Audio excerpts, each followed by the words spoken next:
من يهده الله فلا مضل له ومن يضلل فلا هادي له أشهد أن لا إله إلا الله وحده لا شريك له وأشهد أن نبينا محمدا عبده ورسوله لا نبي بعده اللهم صل وسلم على نبينا محمد وعلى آله وصحبه ومن تبعهم بإحسان إلى يوم القيامة أما بعد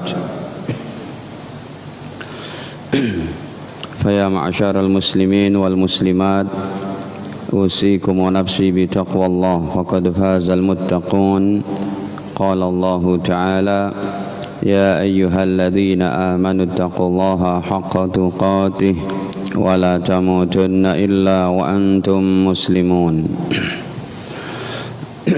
Alhamdulillah, para hadirin jamaah yang dirahmati Allah wal hadirat, puji syukur kehadiratnya atas segala limpahan nikmatnya pada kita, terutama sekali nikmat iman, Islam, sehat, afiat.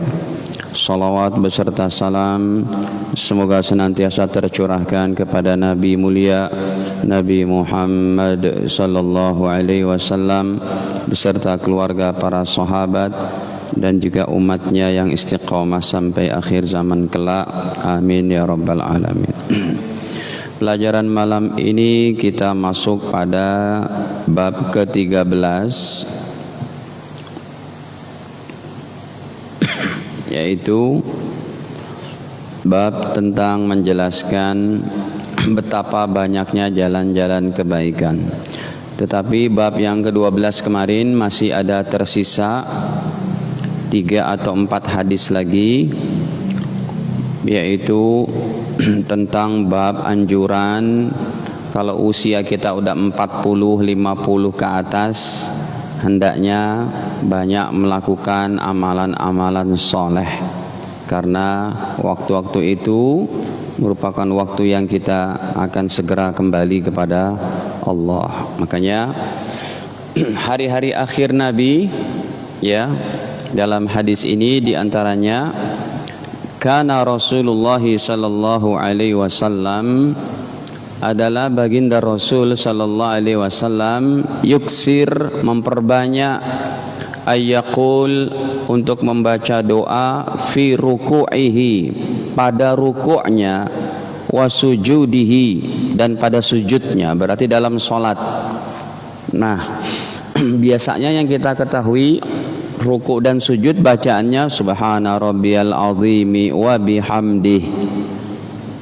Akhir-akhir umur Nabi beliau tambahkan, beliau memperbanyak bacaan subhanakallahumma rabbana wa bihamdika Allahumma ghfirli. Ini salah satu lafaznya begini, ya, subhanakallahumma wa bihamdika Allahumma ghfirli, ya, yang mana beliau yata'awwalul Quran, yaitu mengamalkan Al-Quran, ya. Al-Qurannya ini fasabbih bihamdi rabbika wastaghfir. Ini menjelang akhir-akhir daripada hidupnya Nabi.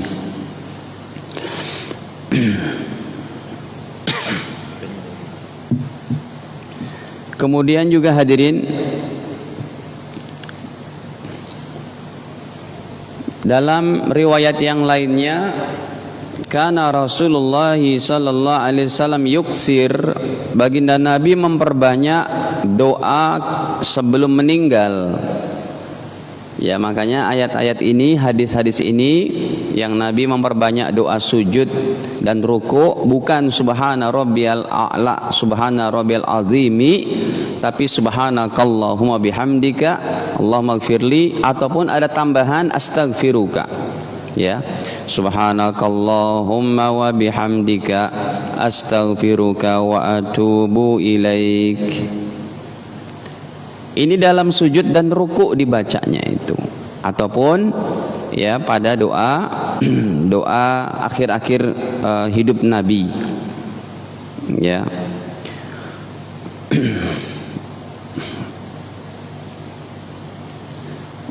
Demikian riwayat yang lainnya Nabi juga membaca subhanallahi wa bihamdi. Kalau ini enggak pakai ka. Tidak subhanakallahumma, tapi langsung subhanallah gitu. Jadi memang ada yang subhanakallahumma wa bihamdika Allahumma gfirli. Ada lagi yang subhanakallahumma wa bihamdika astaghfiruka wa atubu ilaih. Ada yang subhanallah wa bihamdihi astaghfirullah wa atubu ilaih gitu ya.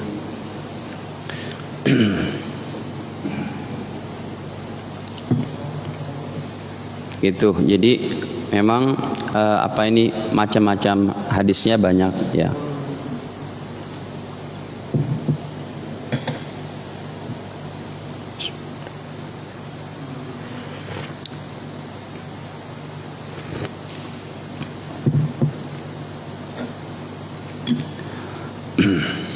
Ya, ini pada akhir-akhir ayat ini, idza jaa nasrullahi wal fath.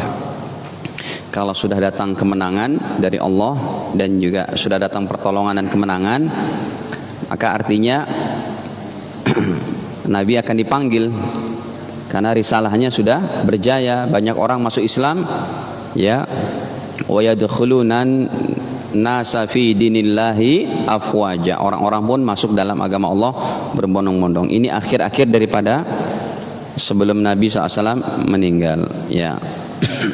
Maka beliau mengamalkan ayat ini, fasabbih bihamdi rabbika wastaghfirhu, dan kamu bertasbihlah memuji Tuhanmu, wastaghfirhu, dan beristighfarlah, innahu kana tawwaba, sesungguhnya Allah yang maha menerima taubat. Makanya ruku dan sujud Nabi baca subhanakallahumma wa bihamdika Allahumma gfirli, subhanakallahumma bihamdika astaghfirullah wa atubu ilaih, dan lain-lain.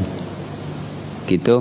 Ini akhir dari bab memperbanyak amalan ketika udah usia 40-50. Apalagi 60. Makanya kita risau kalau ada orang yang 60 tahun ibadahnya tidak jejak. Ya, ibadahnya masih morat-marit.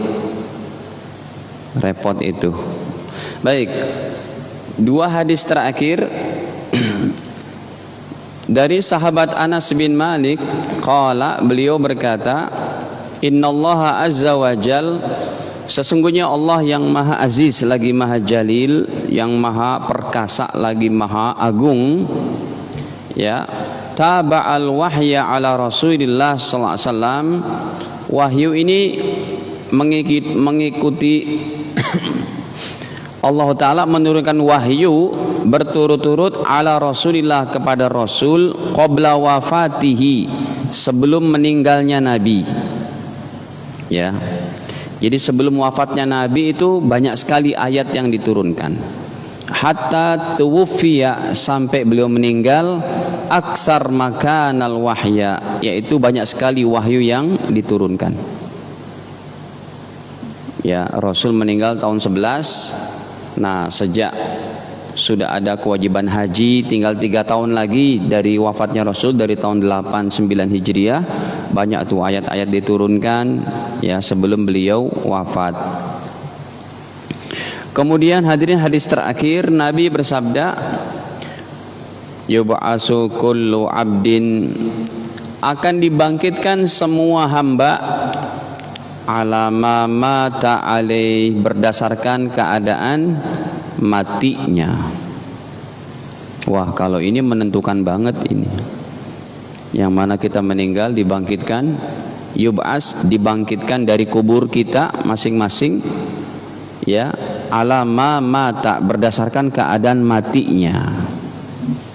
Makanya orang-orang soleh terdahulu senantiasa mereka wanti-wanti tuh kalau sudah usia-usia menjelang masuk usia lanjut gitu ya, mereka berharap kematiannya dalam keadaan sujud, dalam memperjuangkan agama Allah gitu. Nah, kalau ibadahnya belum jejak lagi, ibadah masih morat-marit, udah usia 60 apalagi 70, kesian. Ya.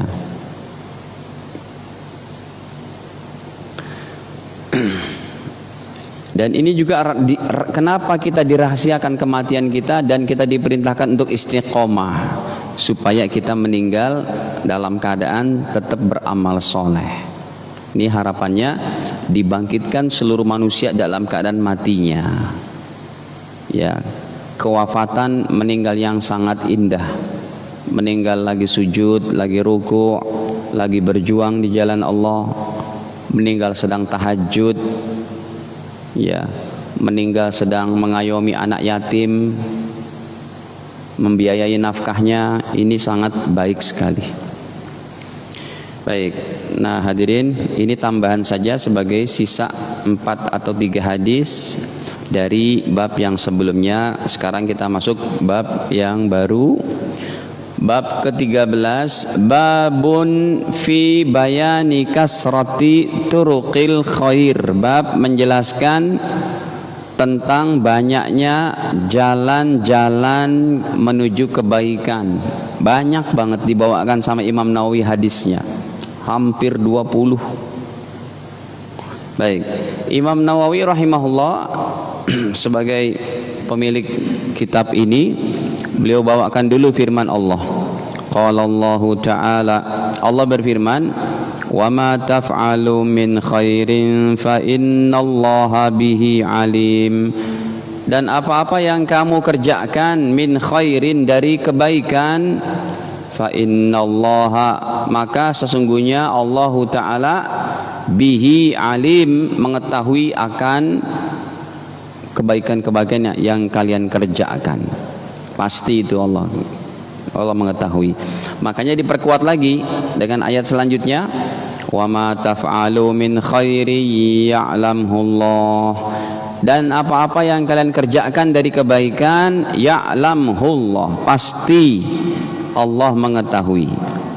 Ditambah lagi oleh Imam Nawawi ayatnya, faman ya'mal misqala dzarratin khairan yara, siapa orangnya yang beramal sebesar biji sawi, khaira, dari kebaikan, yarahu, pasti dia akan mendapatkan di akhirat.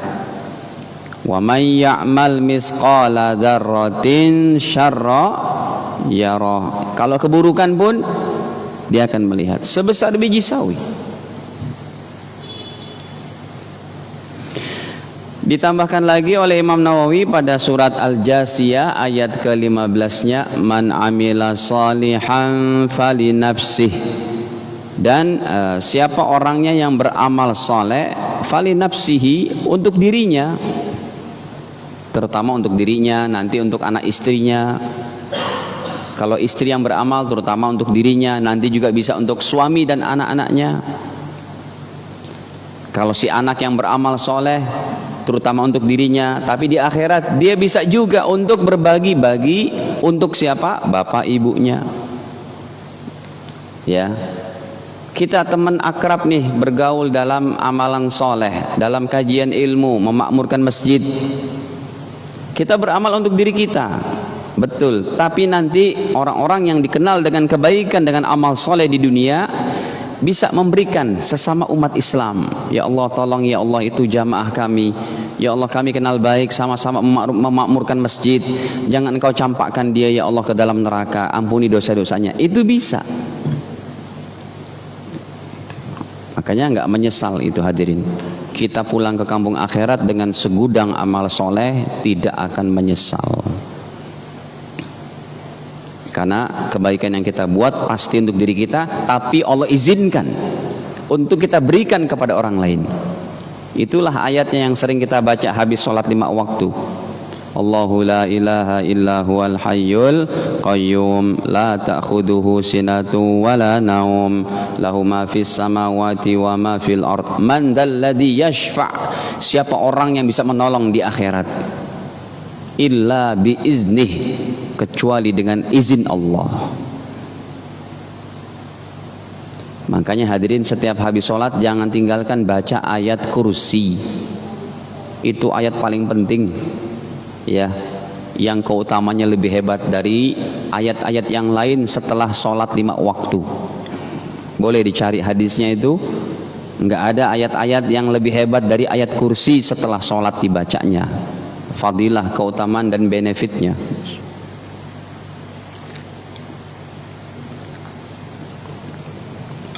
Ini hadirin saya tambahkan, saya tampilkan hadisnya. Ya, jangan tinggalkan itu. Biasakan baca ayat kursi juga habis sholat. Selain subhanallah, subhanallah 33, alhamdulillah 33 dan yang lainnya. Hadisnya riwayat Imam Nasai, derajatnya sahih menurut Imam Ibnu Hibban.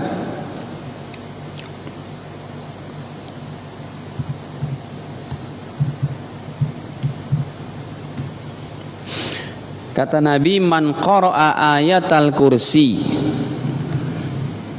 siapa yang membaca ayat kursi, dubura kulli sholatin maktubah, setiap habis sholat 5 waktu, maka nih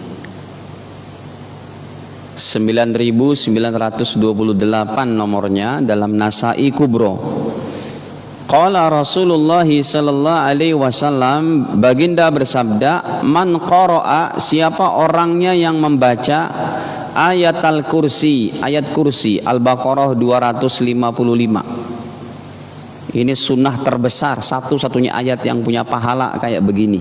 Siapa yang baca ayat kursi fi duburi kulli sholatin maktubatin, sahabis sholat 5 waktu, lam yamna'hu min dukhulil jannah, maka ia akan dijamin masuk surga illa ayyamut, ketika meninggal dunia.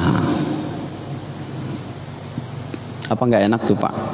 Nanti ayat kursi tampil di hadapan Allah. Ya Allah, orang ini baca aku ya Allah, janji nabimu ya Allah, gitu. Satu ayat ini jangan tinggal hadirin setiap habis sholat 5 waktu. Baik, kita lanjutkan. Dah, sekarang hadisnya.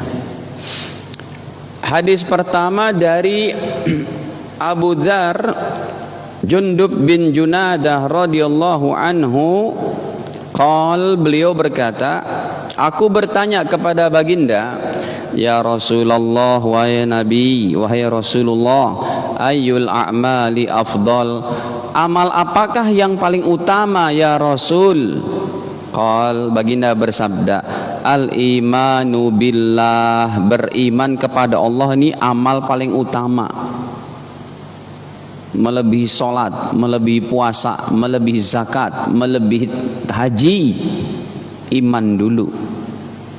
Makanya itu hadirin di apa itu, di training dalam jamaah tabligh keluar 3 hari, lagi-lagi dakwah iman. Ya, Allah yang maha kaya, Allah memberikan kekenyangan, Allah berikan mudarat. Corona ini tidak terjadi kecuali dengan izin siapa? Allah, la ilaha illallah. Begitu terus. Makanya bagus banget tuh kalau ada yang ikut jamaah tabligh, karena dia ada pelatihan secara terperinci dan terorganisir 3 hari yang ada waktu itu. Nanti diajarkan di situ, bukan cuma masalah sholat, tahajud, doa-doa, tapi juga keyakinan yang pertama nih, al-imanu billah. Kalau bisa di rumah kita pun seperti itu kita buat sama anak istri kita. Nah, kalau anak kita masih 3 tahun 4 tahun masih enak. Nah, siapa yang kasih makan? Allah, dia jawab gitu. Tapi kalau anaknya udah SMP, nah siapa yang kasih makan? Dia sibuk main tab aja itu Pak. Sibuk main apa? Main tabletnya sama handphonenya itu. Dilatih ya. Makanya kalau anak-anak kita sudah SMP juga, kita bawa kepada lingkungan pembicaraan iman amal soleh, atau ikut kajian seperti ini. Kemudian wal jihadu fi sabilihi, dan berjuang di jalan Allah. Saya tidak artikan berperang, tapi berjuang. Kalau berperang konotasinya itu angkat senjata. Padahal jihad itu adalah berjuang, termasuk kita memakmurkan masjid, termasuk Anda mencari nafkah, diniatkan untuk nafkah keluarga yang halal, termasuk Anda tahajud, itu jihad semuanya. Jadi kalau kita baca satu hadis didukung dengan tambahan keterangan hadis yang lain, itu enak banget. Jadi makna jihad di sini bukan hanya berperang, tapi setiap ketaatan melawan hawa nafsu, setiap ketaatan kepada Allah, itu disebut jihad oleh Rasul. Ini contohnya. Hadis tambahannya itu riwayat Imam Ahmad bin Hambal. Hadisnya juga cukup jauh, karena kitab hadis Imam Ahmad ini jumlahnya termasuk paling banyak, 27.000.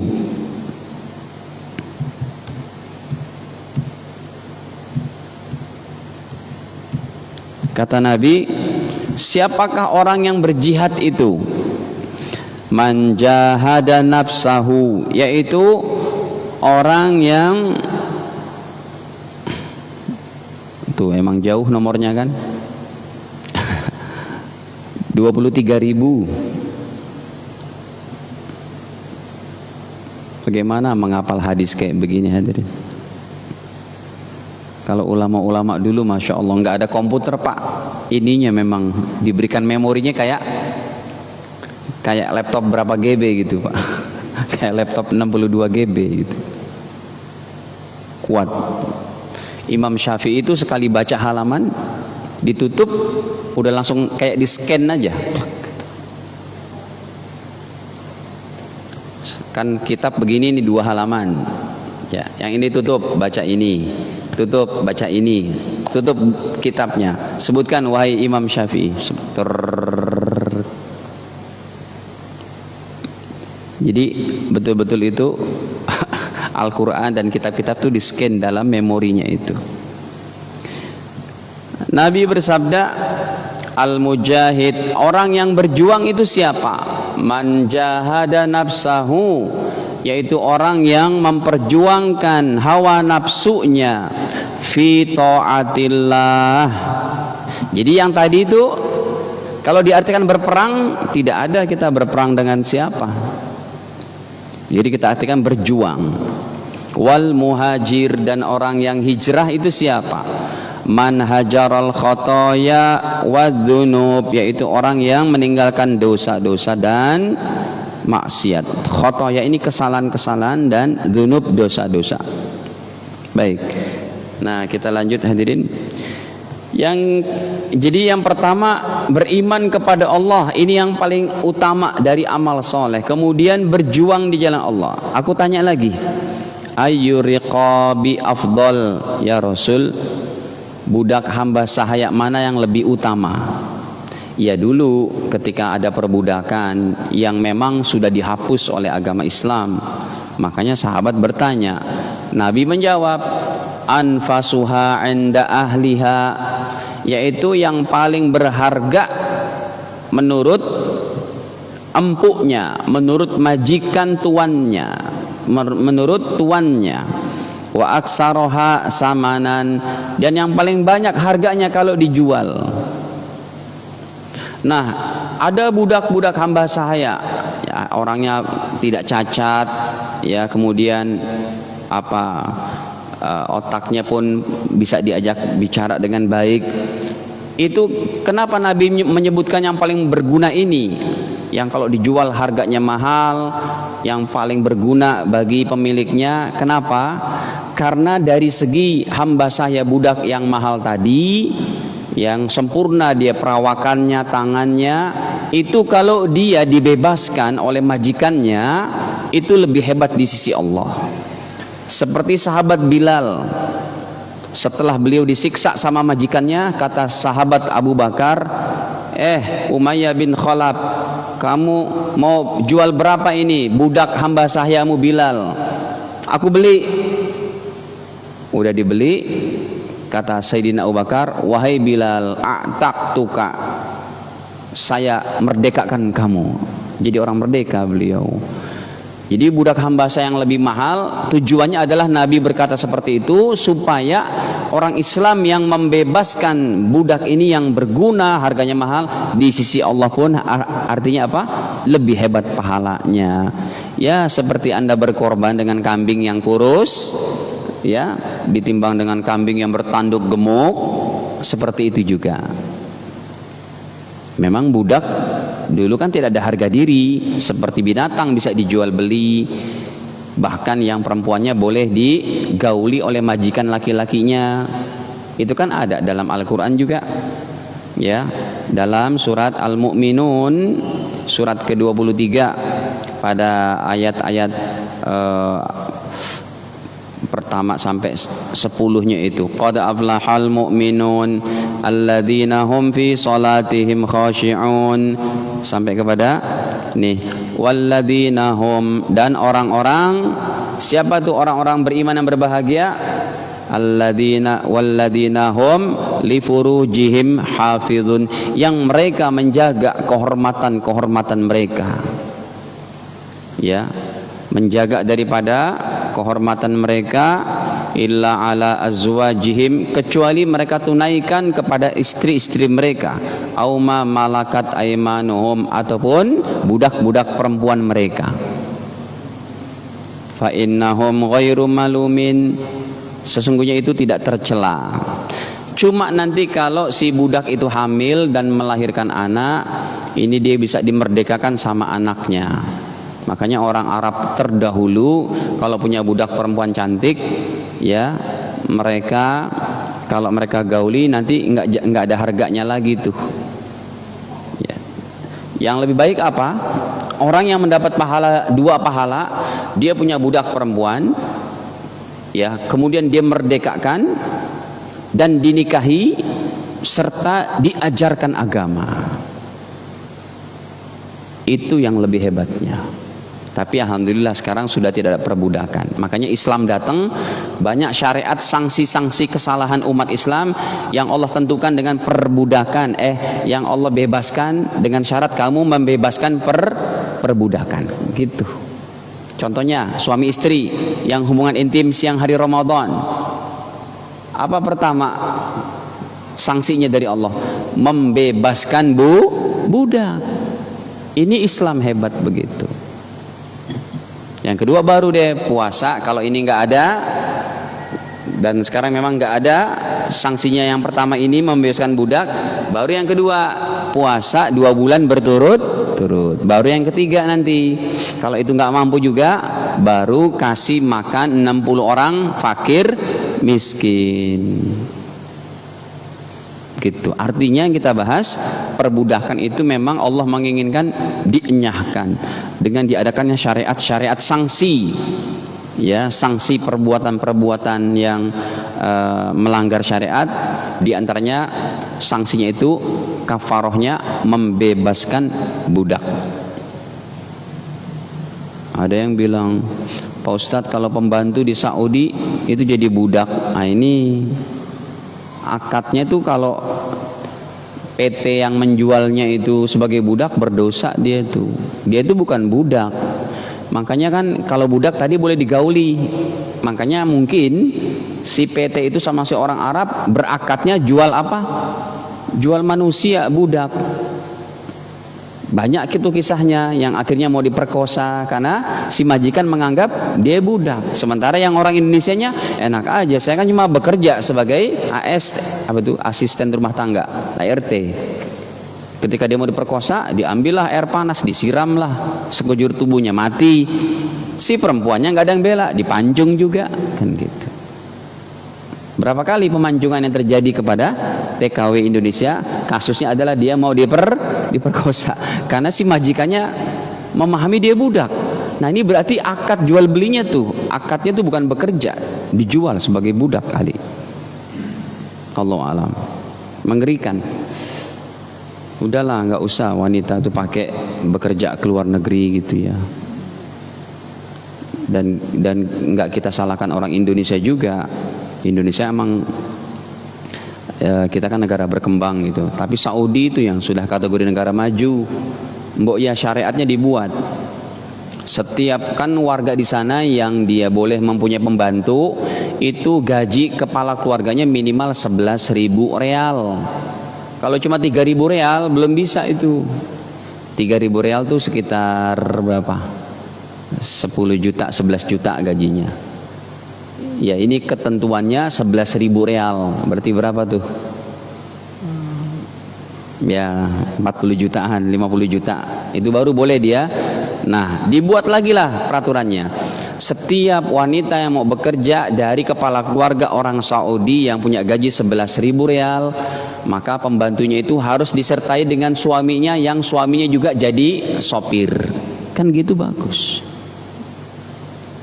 Ini enggak, suaminya di desa bertani, yang ngempuk, yang jaga anaknya suami, istrinya di mana? Di negeri orang. Kasihan kehidupan yang sementara saja habis-habisan karena untuk mencari dunia seperti itu. Bukannya nggak boleh, tapi akhirnya sisi negatifnya sangat banyak. Akhirnya TKW banyak yang kabur. Akhirnya juga TKW banyak yang nggak beres kehidupannya. Di Jeddah itu banyak kita saksikan itu. Baik. Qultu fa illam af'al, kalau saya belum bisa ya Rasul, saya belum bisa ini memerdekakan budak atau yang lainnya.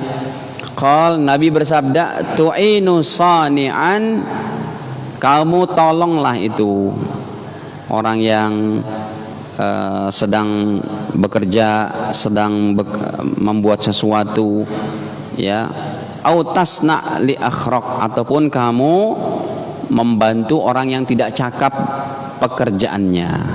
Jadi kalau kita tidak bisa, hadirin, ya, untuk apa itu, kalau tidak mampu untuk membicarakan masalah keimanan ataupun berjuang ataupun memerdekakan hamba sahaya ini, maka tolong orang lah, mudah. Makanya babnya itu banyaknya jalan-jalan kebaikan. Qultu, aku bertanya lagi, ya Rasulullah, wahai Rasul, ara'aita in da'aftu, bagaimana ya Rasul kalau saya lemah, an ba'dil amal, dari sebagian amal ini saya lemah, tidak cakap. Qal, Nabi bersabda, kalau kamu tidak bisa beramal ataupun kamu lemah dalam beramal, yaitu kata Nabi, takufu syarraka anin nas, jangan sampai kamu menyakiti orang lain. Itu juga sudah baik bagi kamu, ya. Jangan sampai menyakiti orang lain, jangan sampai menyampaikan keburukanmu kepada orang lain. Fa innaha shadaqah, yang demikian juga adalah itu shadaqah minka, dari dirimu, ala nafsika, dari kamu, ala nafsika, kepada dirimu. Paling tidak umat Islam kalau nggak bisa berbuat banyak gini gitu, jangan buat orang lain menjadi resah. Gitu. Kita nggak bisa nih membantu orang lain. Kita nggak bisa sodakoh lah, kita nggak bisa ini itu semuanya. Kita nggak bisa membuat apa ini kepada orang lain kebaikan yang tampak. Kata Nabi, kamu jangan berbuat jahat sama orang lain. Tahan lisanmu, tanganmu, langkahmu, itu juga sudah merupakan sodakoh dari kamu untuk dirimu. Ya. Baik. Hadirin para jamaah dirahmati Allah, ini hadisnya masih banyak. Yang satu ini juga lumayan panjang. Kita masih ada beberapa menit. Ada yang mau ditanyakan, hadirin silakan. Sama pertanyaan-pertanyaan yang apa, bab-bab yang kemarin.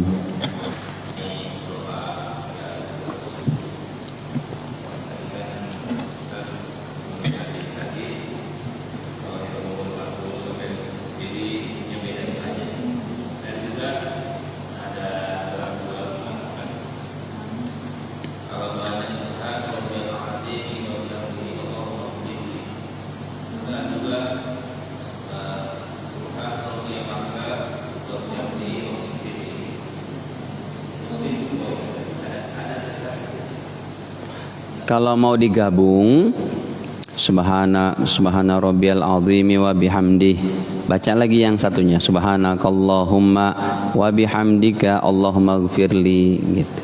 Jadi jangan dipisah-pisah, diambil cuma sebagian lafaznya, tapi digabungkan dua hadis, dibaca dalam satu ruku, satu sujud boleh. Sujud subhana rabbiyal azim, subhana rabbiyal a'la wa bihamdi, baca lagi subhanakallahumma wa bihamdika Allahumma gfirli. Jangan cuma Allahumma gfirlinya aja gitu. Penggabungan dua hadis berarti. Dan kalau ada yang baca doanya seperti itu lebih afdol. Baca doa lagi ruku dan sujudnya digabungkan, ya subhana rabbiyal azim wa bihamdi subhanakallahumma bihamdika Allahumma gfirli, itu lebih afdol. Karena yang subhana rabbiyal azim wa bihamdi, subhana rabbiyal a'la wa bihamdi itu riwayatnya hanya riwayat Imam Abu Daud, Imam Tirmidzi. Tapi yang subhanakallahumma wa bihamdika Allahumma gfirli itu riwayat Imam Bukhari, Muslim. Gitu. Makanya dalam kitab-kitab mazhab Asy-Syafi'i disebutkan itu bacaan yang minimal subhana rabbiyal azimi wa bihamdi, subhana rabbiyal a'la wa bihamdi. Kalau ditambahkan dengan yang tadi sangat apik, sangat bagus. Nah, kalau kita mau amalkan sampai yang sempurnanya 11 kali kita baca, itu lagi sholat tahajud, lagi sholat sunnah. Ditambah lagi tuh pas sujud kita nggak mau bangun-bangun, lagi sholat tahajud, lagi sholat sunnah, kita berdoa sebanyak-banyaknya dalam sujud kita pakai bahasa Indonesia dalam hati. Kalau nggak ngerti bahasa Arab dalam hati, kalau ngerti bahasa Arabnya boleh dibaca sambil sujud. Itu lebih lama lagi nanti. Hajat-hajat kita boleh kita sampaikan kepada Allah. Jadi ada orang-orang yang sujudnya sampai 5 menit, sujud 5 menit dalam sholat tahajud, karena dia ngamalkan itu, ngamalkan hadis dalam Sahih Muslim. Kata Nabi, orang yang paling dekat kepada Allah adalah lagi sujud, maka perbanyaklah doa. Gitu. Nih hadisnya nih saya bawakan.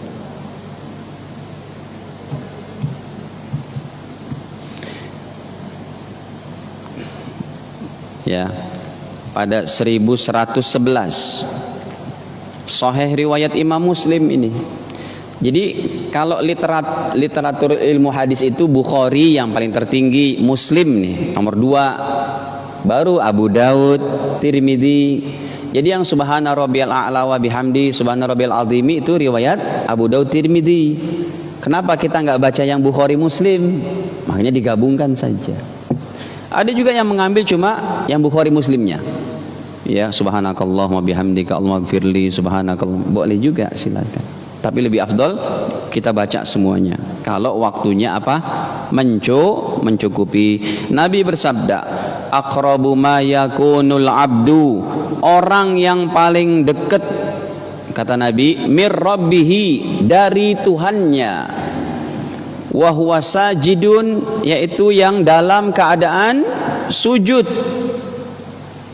Jadi hamba Allah yang lagi dekat dengan Allah lagi sholatnya itu bukan yang lagi ruku, bukan yang lagi berdiri, tapi lagi apa?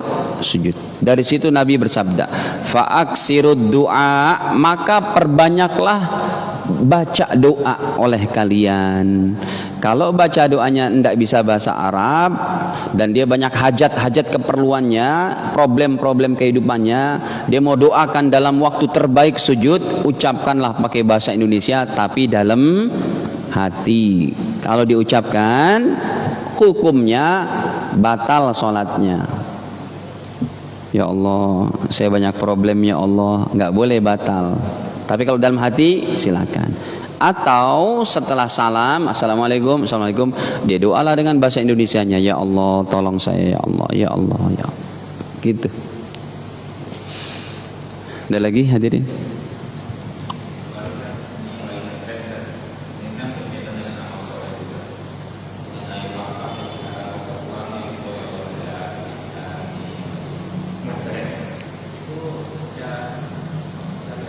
Dalam mazhab kita, wakaf berupa uang tidak sah. Apa syarat-syarat wakaf? Yang pertama ada wakifnya, orang mewakafkan. Yang kedua, bendanya itu dawam, tidak tidak habis seketika. Contoh, Pak Ustadz, nanti makannya di warung soto saya mau wakafkan soto saya sepiring. Itu enggak wakaf namanya, tapi hadiah atau sedekah. Kenapa? Wakaf itu bendanya tidak boleh habis saat itu. Yang ketiga, bendanya selain dia tidak habis, manfaatnya tetap berlaku. Makanya wakaf itu biasanya dalam segi ibadah saja. Ya, kita bangun masjid, wakaf. Kita bangun unsur-unsur unit-unit keperluan masjid, wakaf. Masjid memerlukan 10 air condition. Kemudian diberikan informasi ini kepada warga. Siapa yang mau wakaf air condition? Betul, wakaf. Kenapa? Karena bendanya ada kan. Sampai berapa tahun ini gitu. Artinya tidak hilang seketika. Ya. Ada orang ngasih mie ayam. Pak, ini mie ayam GM nih Pak, saya wakafkan untuk kamu. Bukan wakaf, ini habis dimakan gitu. Jadi syaratnya ada yang mewakafkan, ada bendanya, kemudian bendanya pun dawam, tetap ada utuh, ya, dalam waktu jangka waktu sekian, tidak habis seketika dan bisa dimanfaatkan. Jadi hadirin, wakaf itu ya yang terbaiknya kita masih banyak, ya, masih banyak yang kita perlukan, yang kita perlu sumbangkan kepada pendidikan Islam gitu ya.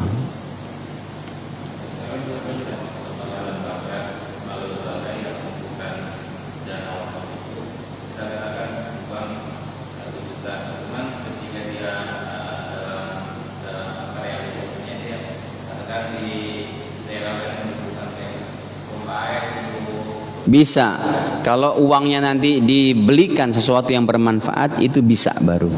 Jadi bukan tok uang saja, ya. Dan alokasinya kepada tempat-tempat ibadah yang dipakai untuk ibadah yang mengalir pahalanya, bukan jalan raya, ya. Kalau pembelian pompa untuk sumur masjid, nah itu ada kaitannya dengan ibadah masjid. Jadi kalau untuk pembangunan jalan raya, infrastruktur tidak dari wakaf, keliru itu alokasinya. Tapi diambil dari apa? Tabarruat, dari devisa negara, dari sumbangan-sumbangan para muhsinin bisa itu. Tapi kalau wakaf, masjid, pesantren, rumah tahfiz, gitu, ya, ataupun pembinaan masyarakat yang di pedalaman itu masih banyak sekali, ketimbang nanti dipakai untuk infrastruktur yang tidak ada kaitan dengan ibadah. Untuk apa? Bayar utang. Baik, ini ya hadirin, semoga Allah Ta'ala berikan kefahaman kebaikan kepada kita, dan kita tutup dengan kifarah majlis. Subhanakallahumma bihamdik, asyhadu an la ilaha illa anta astaghfiruka wa atubu ilaik. Wassalamualaikum warahmatullahi wabarakatuh.